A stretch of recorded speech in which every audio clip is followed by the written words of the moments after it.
ጓደኛዋ ጋር ሪሌሽን ተጨምራለች። ወጣት ነች፣ የግቢ ተማሪ ናትና አረገዘች። ከዛ በመሃል ማርገዟን ሲያቅ ከጓደኛዋ ጋር ተጣላች። ጓደኞቿ ማርገዟን ሲያቁ አገለሏት። በብቸኝነት ነው የሚሰማት። ኢኮኖሚካሊ ራሷን እንኳን መደገፍ አትችልም፣ እንኳን ሌላ ልጅ ልትደግፍ ማለት ነው። ዛራ መድኃኒት ታውቁ ከሆነ ላይት መርዝ ምናምን የሚደረግ እሱን ወስዳ መጣች። አልተረፈችም፣ ሄዳ ሞታለች።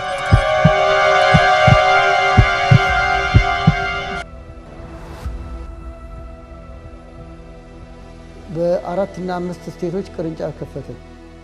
ሁሉም ጋር ተዘዋውሮ ተመለከተ። በቀን በጣም ብዙ የማስወረድ ስራ የተሰራ ነው። የህሊና ወቀሳው መቆጣጠር አልቻለም። በጥይት ራሱን አጠፋ።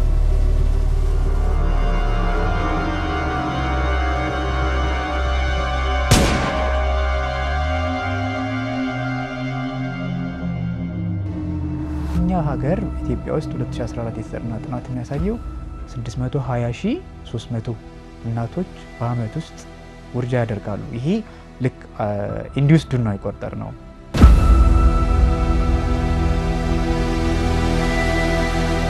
ነፍስ ላይ መጨከን ነው። የማይጮሁ የሚጮህላቸው የሌሉ ጠበቃ ማይቀጥሩ አልቅሰው የማይወጣላቸው የማይሰማውን አፍኖ መግደል ነው።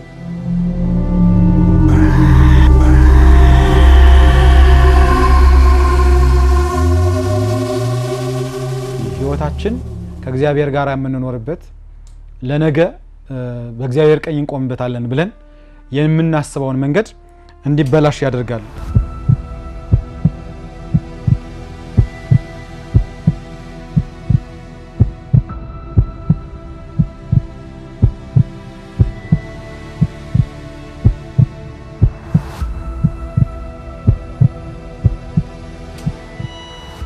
ሞቆትና ተመችቶት ከሚኖርበት ከናቱ ማፀን በድንገት የመግደያ መሳሪያ የሚሰነዘርበት ያልተወለደ ሕፃን ምን ይሰማዋል? ስቃዩን የሚቀበለው ሕፃን የሚሰማውን ሊነግረን የሚችልበት መንገድ ስለማይኖር ስለሚሰማው ስቃይ የሚኖረን ዕውቀት ከግምት ሊያልፍ አይችልም። ይህን የእግዚአብሔርን ፍጥረት ለማጨናገፍ አሰቃቂ በሆነ ሁኔታ ከማፀን አውጥቶ ለመጣል የተለያዩ ክፉ ዘዴዎችን የሰው ልጅ ለሰው ልጅ ሞት ይጠበባል። ስሙንም ውርጃ ብሎ ይጠራል።